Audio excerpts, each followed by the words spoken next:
Welcome to a brand new episode of Raidercast. Today we have another fantastic fan community interview with longtime Tomb Raider fan, author, artist and horror aficionado Claire Waller.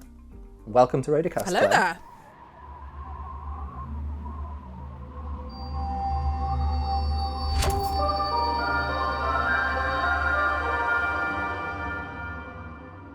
We just worked out about 15 years that we've known each other online. Yes, we have. It's been 15 years and this is the first time face to face. I know. So to speak. It's fantastic. It's very and exciting. It's so lovely to finally speak to you. And Yes. I'm very excited about this episode. But before we get into the details of this episode, please tell us briefly about your Tomb Raider journey, how you got to know the series and what it means to you. It started a long time ago. A long way off in the mists of the 90s. I was in my first year at university and we had just moved into this dank little basement flat. Yeah, that's me and my now husband. And both being, basement dwelling troglodytes, we just bought our first... We'd been playing like Mega Drive, but we just bought our first PlayStation. And on the Mega Drive, there used to be this little game and it was called something like Warriors of the Eternal Sun or something. And it was a little Dungeons and Dragons game that nobody else had ever heard of. And quite frankly, I think we might have hallucinated it. But anyway, it was like this great little adventure game. And I went down, toddled off, got a new PlayStation. It came with this crappy little Star Wars game thing that wasn't very impressive. And we went into, not that Star Wars is crappy because Star Wars is awesome, but that game was terrible. And then we went off to our local sort of game emporium. And I said, I want a game that's got adventure in it and exploration in it and stuff like that. And he said, okay, yeah, I think I can help you there. He said, I've got two games. I've got this one, which is called Kingsfield, and it's like a first-person exploration game from Japan. And I've got this one, which is Tomb Raider, which is just come out, and it features lots of exploration and lots of puzzle solving. And I said, yeah, okay, I'll have both of those. Obviously feeling flush, student loans and all that. So I took them home. And the first thing I did was open up the Tomb Raider box and panic because it looked like it should have two discs in it, but it only had one. So I had to ring... the double case. Yes, the double case. So I had to ring them up and say, where's the rest of my discs? And he said, no, there's not. You don't need another one. Don't worry about it. I'm like, thank you very much. It's a nice piece of games, man. And so we put on Kingsfield at first, and I couldn't make head nor tail of that because it's, 3D Japanese nonsense. It was just like this, I can't...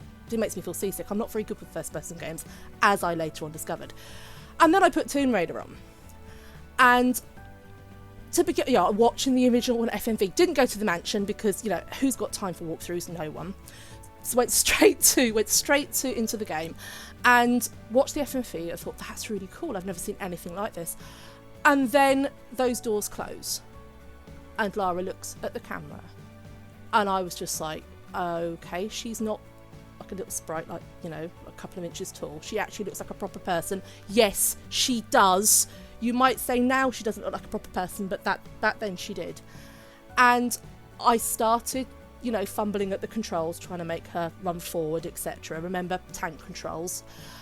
And the feeling of being immersed in this world was almost instantaneous.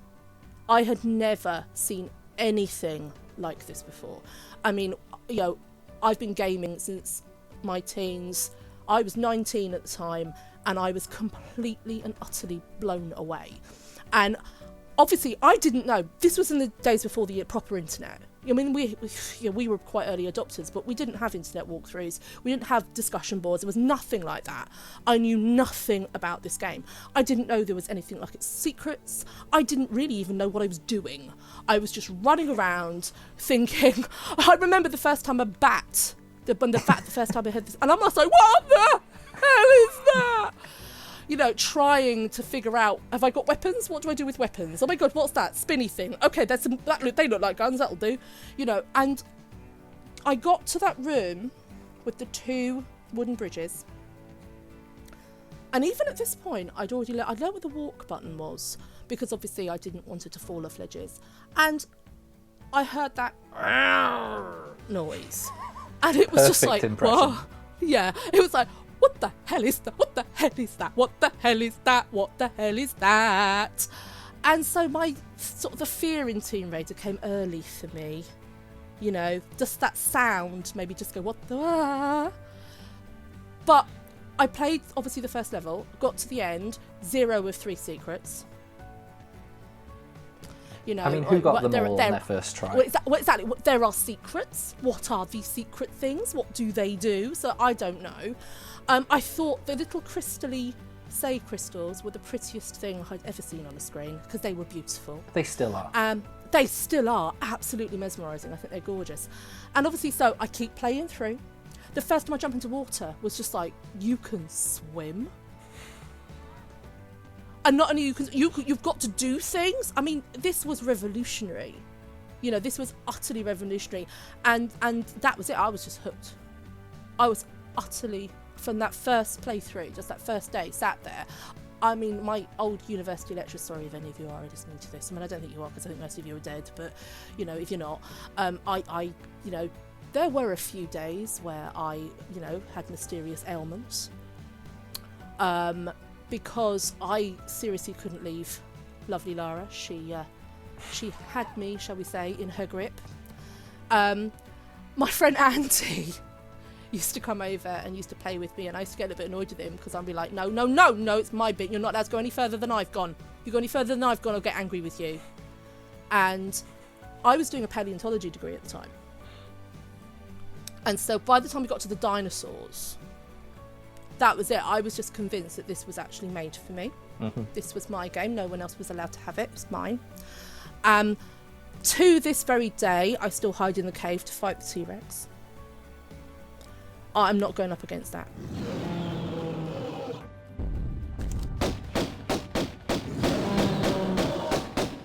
Forget about it. That's not happening. But because I'm such a coward. I love how many different ways there are to do that part. I know, and that's what I absolutely loved, about the classics. But yes, that's how I got into Tomb Raider, and I have been completely and utterly hooked ever since. That is wonderful, and I think it's an experience that many people have shared as well, and it's very, very relatable. I think it's fantastic. Thank you, but you know, it's a bit scary because it's been a long time. We'll not mention years. It's fine. No, we don't mention years. You see. Oh, it was only 3 years ago, wasn't it? Yeah, it was. It's still 1999. What do you mean? Shut up. So this episode is a spooky episode because 'tis the season. 'Tis. And so every day is Halloween. Every day is Halloween. It really is online. You can't move for pumpkins. No, they're everywhere. So this episode is effectively going to be the horror of Tomb Raider. People don't realise this, but Tomb Raider is a horror game. It really is. It really is. Yeah, people think it's not, but yes, it is. Some of the scariest things that have ever happened to me have happened in Tomb Raider. It's simple as that. Well, keep that energy because this episode we are going to count down our top 3 scariest moments in Tomb Raider. You know my number 1 already. I think I know all of yours, to be honest. So, if we want to alternate, I'll start with my number 3. You start with and then yours. You Go do on your then. number 3, and then we'll work our way to number 1. Yeah. So, okay, that's fine by me. Let's start. My number 3 is one that actually surprised me when I started to think about this. Whereas I would be so tempted to actually name something, one of the multitude of things from the classic series, I am actually going to say my number 3 top horror moment in Tomb Raider comes in the form of the Cenote ruins from Shadow of the Tomb Raider. Now, the reason being, Tomb Raider has always been known for its creepy atmosphere and isolation. Lara being alone against the elements in these they are creepy places. And I think this is one of the best creepy locations. What we have is Lara, having gone deep down underground, continues to rappel further down and climb down these walls where it's such a stark difference from that greenery, that lush jungle environment outside, which is absolutely beautiful. And she finds herself in these horrifying ruins where there are like these volcanically shaped rocks everywhere. Everything is dark and grey and gloomy, and it's such a deadly environment. What makes it horror for me is that ambience and that soundtrack, because it mixes in wind with the howls and shrieks of what we haven't yet seen, and that being the Yashil.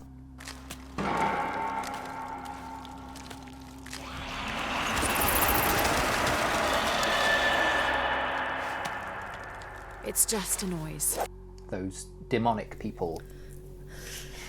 They're fun. Oh, they are. So the first time I played this part, I remember exploring this area, and I think the first time I heard the wind and the shrieks rise together at the same time, and I believe the audio person for this game incorporated, I went very Welsh then, incorporated a really nice subtle drum beat rise that sort of accompanied these shrieks.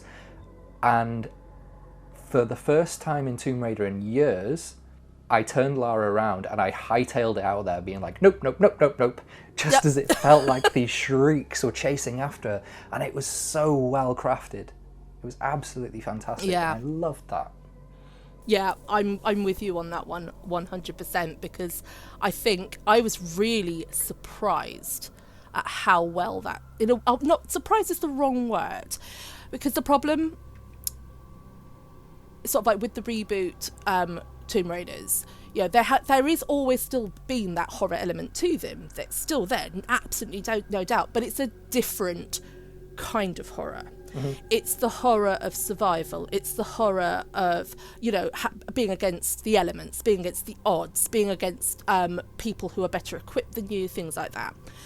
But that particular little area, I think I actually, as I was playing this, I think I actually went onto Twitter and tweeted that, this was some real The Descent shit going on here. And I actually felt, for the first time in a long time, I felt that, what the hell is that? And what the hell is going on? Exactly. And it was like, on one hand, I was doing that whole, I don't want to know what they are. I don't want to know what this is. This is really, really scary, and I don't like this, but actually I love it. And the other thing I think that really enhanced that moment was also the gas. The fact that it altered Lara's perception, and the fact that it was a very, very cool concept, which I think also links into one of my... I've obviously tried to pick one from sort of like the reboot era myself for my third one, and that would be the Baba Yaga bit in Rise of the Tomb Raider.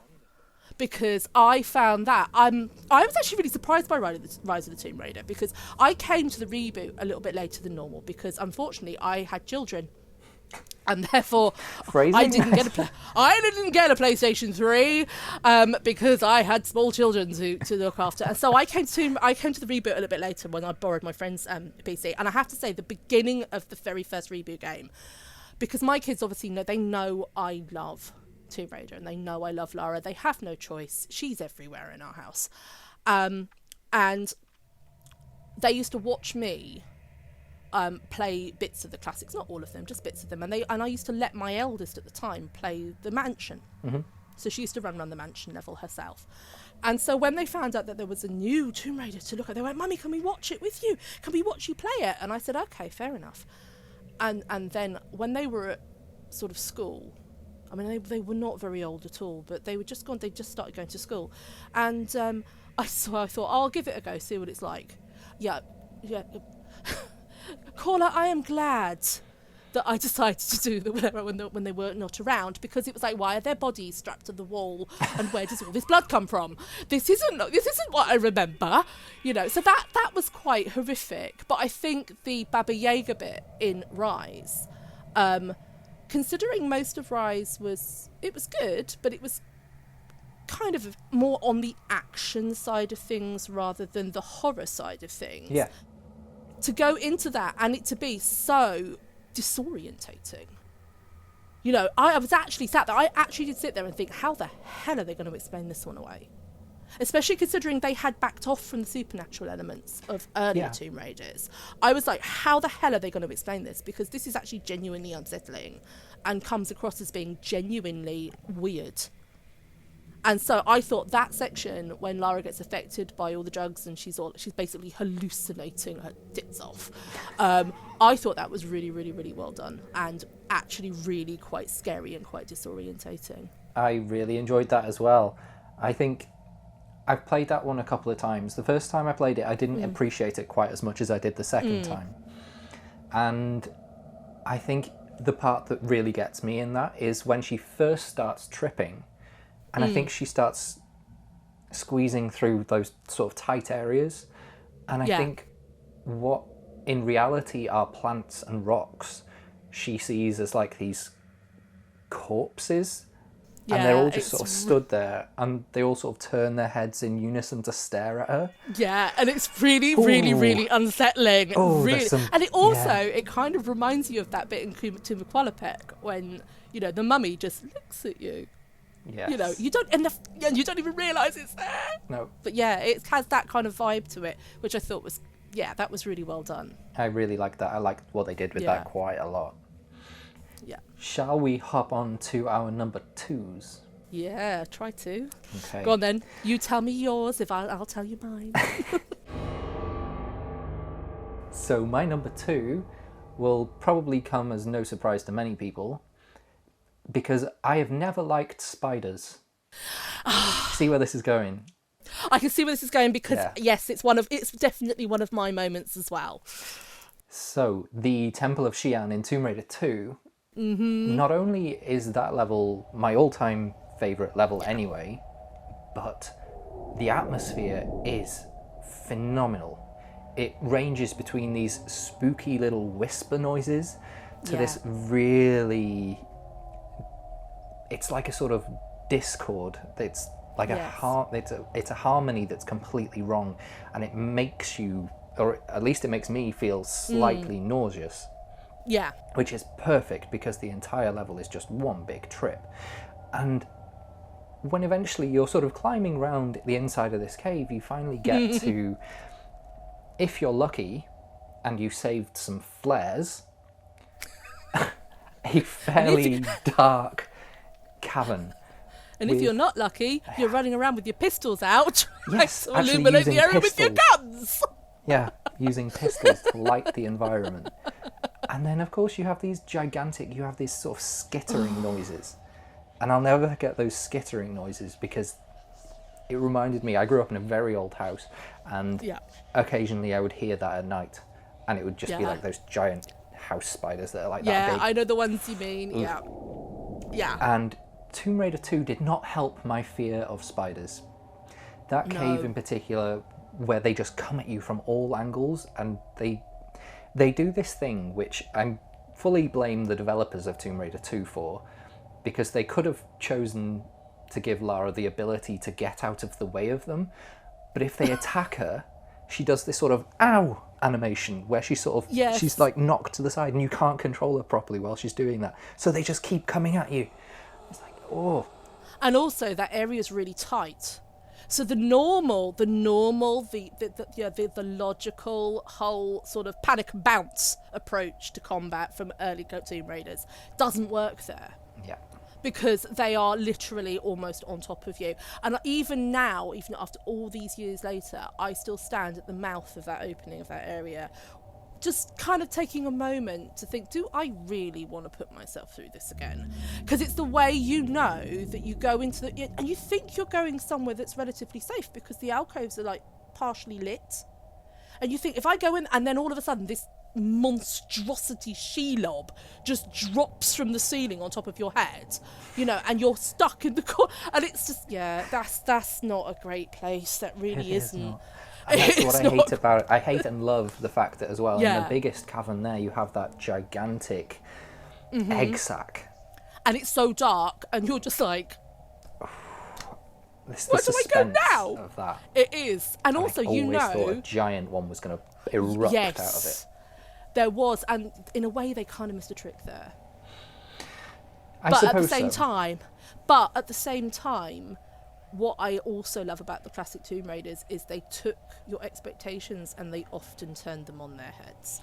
And so the dread of something massive jumping out of that thing was enough. Yes. They didn't need to actually throw it at you. It's just the fact that, even though you know the game inside out, even though you know what's going to happen, once you get in that room, there is a little part of you that thinks maybe there is a secret trigger in here and I've just never done it.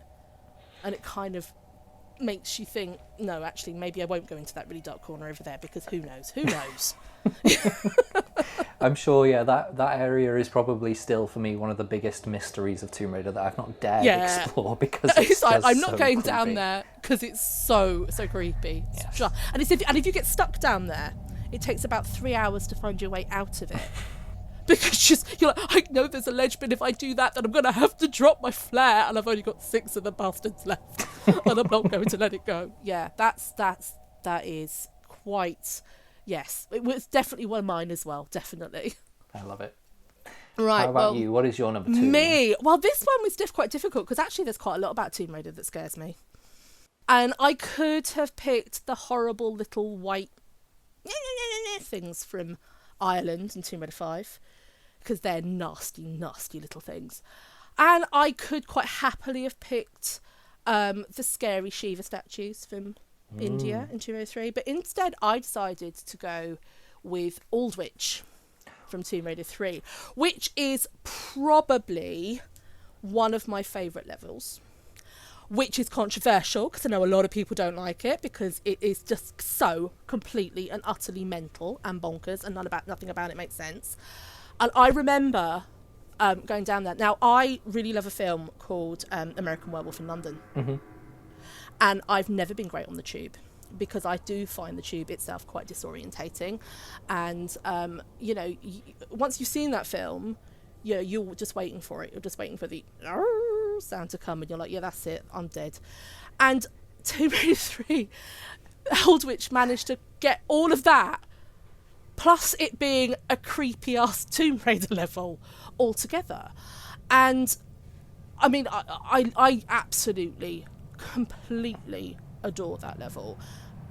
It took me, I think again, no walkthroughs back then. I mean, we had a little bit more on the internet, but not much. My husband and I had a pact. Obviously, he wasn't my husband back then, he was my boyfriend. We had a pact that basically says the first time we played the game, we wouldn't buy a walkthrough, because you had to buy the Prima guides. Yes. And I still have them somewhere, just don't know where. But we wouldn't buy them until we fought and defeated the game at least once without a walkthrough. That was nearly murder, because obviously I think my final count on that, just to work that level out, was something like 7 hours. Oh. Just to puzzle it through with no walkthrough at all was about 7 hours long. And so I was down there, and obviously that includes all the replaying and all the bits, all the little bits in it that you have to do again. So I was down in those tunnels for quite some time. And it was, God, what was it? It was the train.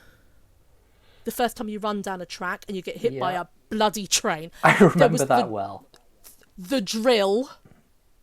You're like, what's going on? Oh my God, it's a drill. And it's not just a case of let's hoppity down to the bottom. That is a puzzle in itself. Now, no walkthrough, no YouTube video to show you how to do it. You've got to work that out all by yourself. That was fun. That took hours of me trying to work that. I think by the time I got down to the bottom, and the funniest thing was, the first time I did it, I landed at the bottom and thought, yay, and then I realised that was the wrong way to go. Oh. You actually had to go into the little bit which you can't reach if you go down to the bottom. So that was fun. And then these people start turning up. Yeah. And then there's that a moment for the dog on the stairs. It's pitch black. You go across the top over the top of the railway track, and it's pitch black, and you go upstairs, and then this shape just hurtles into you, and you have no idea what it is. And again, it's that panic and bounce. But I'm on a staircase that's not much wider than Lara. Mm-hmm. and this thing is eating me. Okay, later on you find out it is just a dog. I mean, it's a horrible zombie dog, but it is just a dog. But God, my heart couldn't stand much more of that. It really, really couldn't. But it is. But for me, yeah, that whole of there's something about the really oppressive. It's really underground. The fact that it's set in the UK as well. It's a little too close to home. It's a little bit close to home, and like I say, when I go into London and I'm a little bit, here I am. You know, you're literally supposed to be able to take tours around Aldwych, and it's like. Yes. It's something I quite like to do, but at the same time, I'm a little bit like, I think I'll be a little bit disappointed if I go there because, you know, there aren't going to be mad drills and insane jumps to make as I'm going over there. So Tell you what, let's make a deal. When yeah, everything is relatively normal again, I've never been to Aldwych either. I know sort of where it is. Whatever the Let's new go and do normal the tour. is. Yeah. Yeah. Let's go and do the tour of Aldwych. Let's go and do Definitely. it. That'll be fun. We'll have a special Raidercast episode. Yeah, of Aldwych, definitely. Yes. And then next time, because if they don't do a Tomb Raider set in the Paris catacombs, I'm actually going to be quite upset because that's like one of my ideal locations. It is a phenomenal place. Have you been there? We'll go to the Paris catacombs. I've never been there, and I'd love to. Fantastic. It is utterly creepy, but really somber and wonderful. And I'd love to try that again. And seeing a game set there would be phenomenal as well. Yeah, I'd love to go there. Oh, could you imagine Tomb Raider set in the Paris catacombs? I mean, there's the film that everyone always says is like Tomb Raider in the Paris catacombs. As above, so below. I was watching that the other day, and I do think that straight away, as soon as I see it, it's just like, yeah, this is like a spiritual successor to Tomb Raider. I really need to watch that film. Is. I'm going to try and watch it next week. It is ever so good. Halloween special. So I will come at you now with my number one. After all of the supernatural if Spiders are number nasties, 2, number 1's going to be good. So Tomb Raider's filled with all of your supernatural nasties and creepy environments. But for me, like Aldwych was a little bit too close to home for you. My number one is Home Sweet Home. Because all the way you have Tomb Raider 1 and all of Tomb Raider 2, or if, you just wanted to play the mansion levels, they were the safe place. Like in Resident Evil, they were like your save rooms, your sanctuary. And then at the very end of Tomb Raider 2, there is a home invasion. And the siren goes off. The lights are out. Lara doesn't bother turning the lights on properly. Everything is dim and dark and gloomy. And there are these strangers who are grunting and panting in the dark places of Lara's house.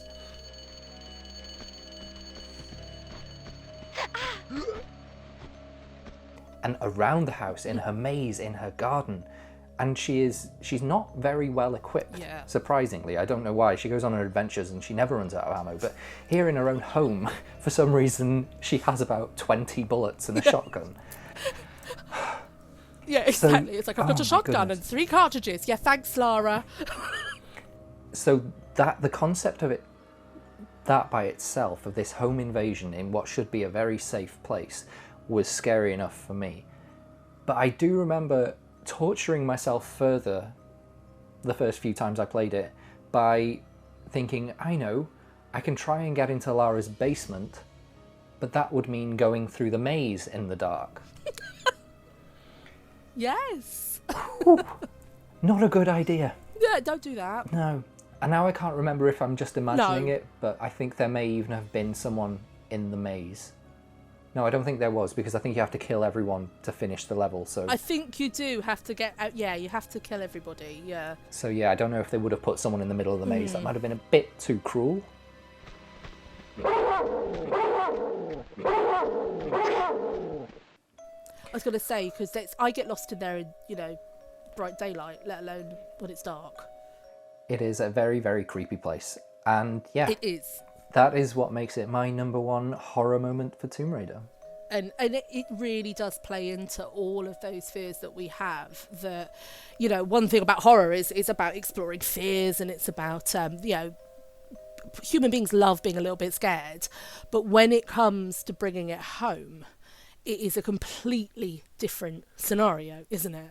And also, at the end, the final guy you fight, oh my God, he's like so hard. I'm thinking, where were you during? He's got like 2 massive handguns. Like, two massive. massive cannony things, and you're like, where were you? Where were they hiding you? Why didn't you come out and sort her out like months ago? It wouldn't have been a very big game though. That's very true. No, wouldn't have been a very big game. But yeah, well, you know my number one, because it has been a tall story long told over the years. I have children in Portsmouth who remember me telling them this story for many years back. I actually had one of my kids, because I work now with children who have medical issues, and mainly mental health issues, and so I teach a lot of children in their own homes. And one of mine turns around to me, says, my cousin used to go to the school you used to teach in. I said, all right. He said, yeah. And obviously he told me her name, and I was like, oh yeah, I think I vaguely remember her. And he went, yeah, she remembers you. And I was like, oh yeah, why is that then? He went, well, I told her about you, and she said, oh, likes Tomb Raider.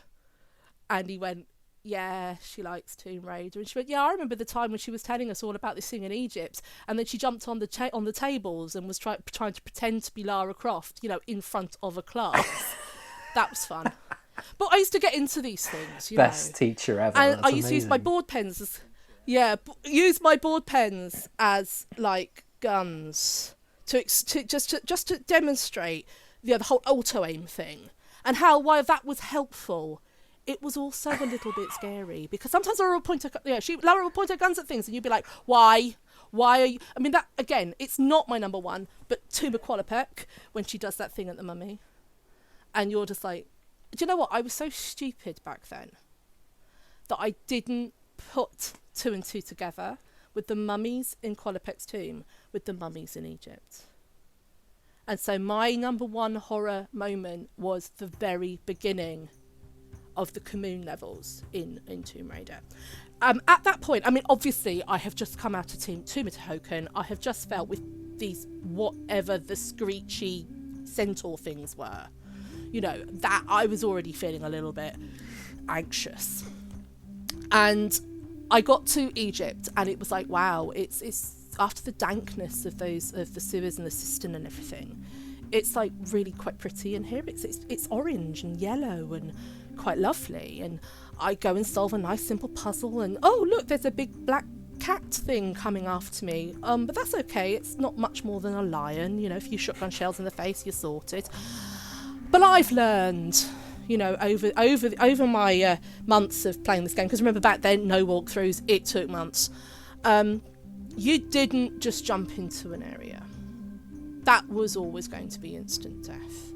You learned to seek higher ground, and then look around, see what you could see. And I don't know if you used to play the little game. You dangle off the edge of a place, maybe drop down a little bit, scramble back up on the rock, turn round, have a look. What have you triggered? What have you flushed out? And so there I am doing this, and then I see in the distance by the side of the little Sphinx, because I'm like, oh my god, that Sphinx thing, that is beautiful. I cannot wait to jump all over that. What is that all about? And then I see this thing move, and I'm like, okay, let's just go up on higher ground where we know we are safe. The law of Tomb Raider says I am safe up here. And this thing starts running around, and lo and behold, she points her guns at it. So you're like, yep, I need to shoot this, but it's all right. I don't know what it is, but it looks, relatively big, and I don't know what it is, but I'll keep shooting at it, and I shall inspect its corpse so I can work out what it is. Again, no connection between explodey centaur things and this at this point. Connections was not a strong point when I first played the original Tomb Raider. And this thing's running around, and so I shoot, and it goes down, and I think, oh god, it exploded. And I'm left with nothing, apart from a deep-seated fear now of bouncy white things that I don't know what they are. So I start exploring really slowly, and I mean really slowly. Nothing above a walk, guns out. Right, I managed to get into the next sort of main sort of area through, and you go through the Sphinx and you come into the main area, which has got the roly ball and the cat statue and all of that.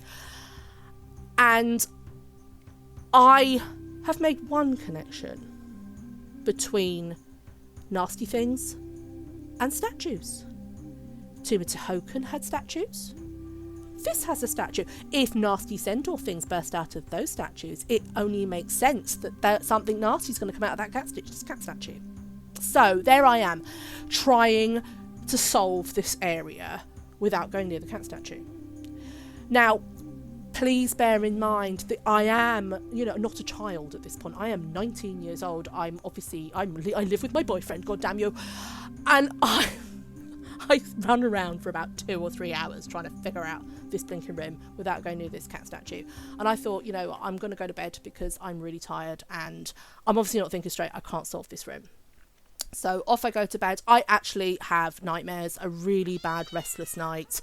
You know that horrible sort of swelling feeling in your chest when you're a little bit scared of something? I've got that all night over a bloody computer game.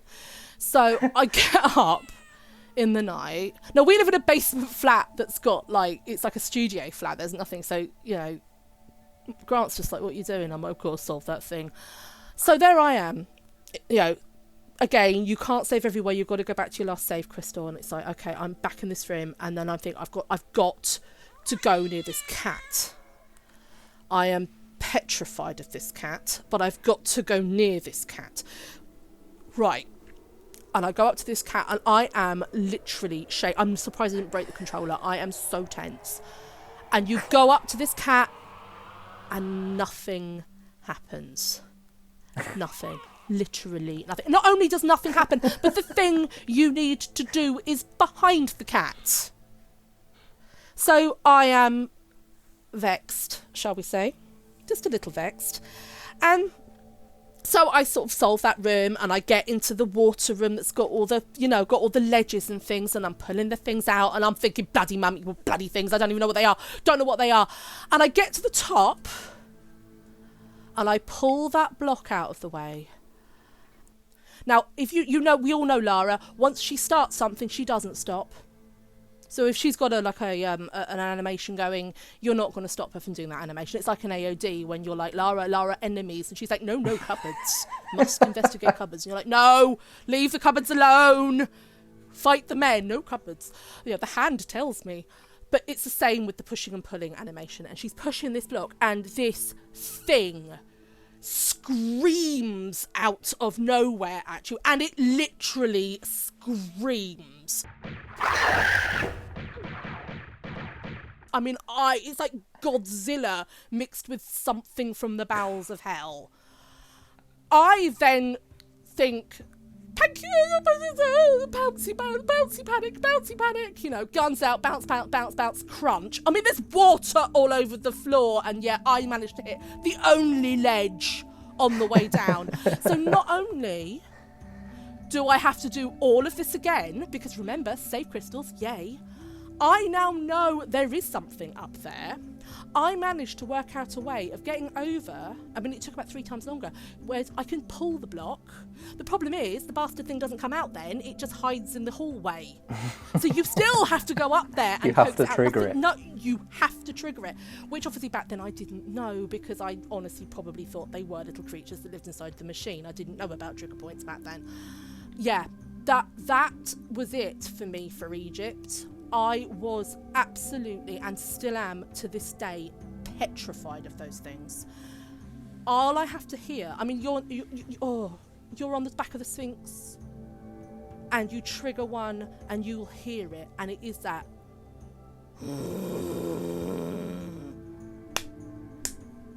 No, and that's it. I'm just like, no. It's something about that sound and that comment. It just wires it. So it's like a car battery to the spine. And even though I like my horror, even now after these, even though I know like they look like they're like egg cartons, stapled together, I don't care. They're still really scary and they still really frighten me. So that is my number one horror. It's the cat mummies. And even more than the Atlanteans, even though they do look like they've come from the set of Hellraiser, there is something about those mummies that just really scares me. And yeah, that's my scariest moment in Tomb Raider. That was wonderfully enacted. I particularly enjoyed the sound effects. Yes. You have to do it. People have to know the terror. That was absolutely magnificent. This was so much fun to record, Claire. Oh my god. Yeah, well, entertainment. With that, I think we will wish everyone a very happy Halloween time. And